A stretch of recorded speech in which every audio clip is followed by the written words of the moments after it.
जय श्री राधे। ज्योतिष में हम आज बात करते हैं कुंडली में विवाह कैसे देखें। अगर किसी जातक को जानना है कि मेरा विवाह कब होगा तो उसकी कुंडली में विवाह योग कब आने वाला है, ये जानने के लिए देखते हैं। इस कुंडली में जब लग्न से सप्तम भाव की महादशा चलेगी या फिर चंद्रमा से सप्तम भाव की महादशा चलेगी या फिर शुक्र से सप्तम भाव की महादशा चलेगी, तब विवाह योग निश्चित होगा।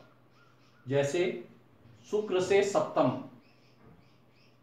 सूर्य की राशि है सिंह राशि, तो सूर्य की महादशा में विवाह निश्चित हो सकता है।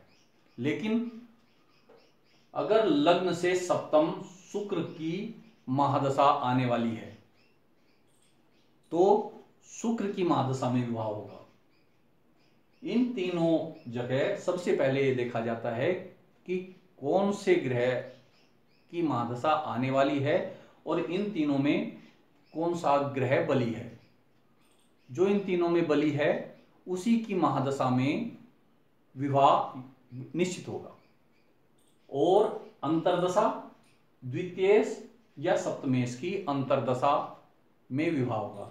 जैसे अगर सूर्य की महादशा आने वाली है और सूर्य इस कुंडली में बली है तो सूर्य की महादशा, और द्वितीयेश अगर बली है तो द्वितीयेश, जैसे दो राशि है यहां तो द्वितीयेश शुक्र हुआ तो शुक्र की अंतरदशा। इस तरह से सूर्य की महादशा और शुक्र की अंतरदशा में विवाह होगा। यह जानकारी इस कुंडली से प्राप्त हो जाती है। अब देखते हैं, अगर जातक 27, 28, 30 साल का हो जाता है और विवाह में बाधाएं आती हैं, नहीं हो रहा है, तो इस कुंडली से कैसे जानेंगे। जैसे ये भाव सप्तम भाव है, पति के लिए पत्नी का और पति के लिए पति का भाव है। इस सप्तम भाव पर अगर 2 या 2 से ज्यादा पाप ग्रहों की दृष्टि है तो विवाह में देरी होगी। और अगर सप्तम भाव के स्वामी शुक्र पर 2 या 2 से अधिक पाप ग्रहों की दृष्टि है तो उतनी ही देरी होती जाएगी। जिस तरह है, अगर शुक्र पर राहु की दृष्टि है या शनि की दृष्टि है तो कम देर होगी। अगर मंगल और शनि की दृष्टि है तो ज्यादा देर होगी।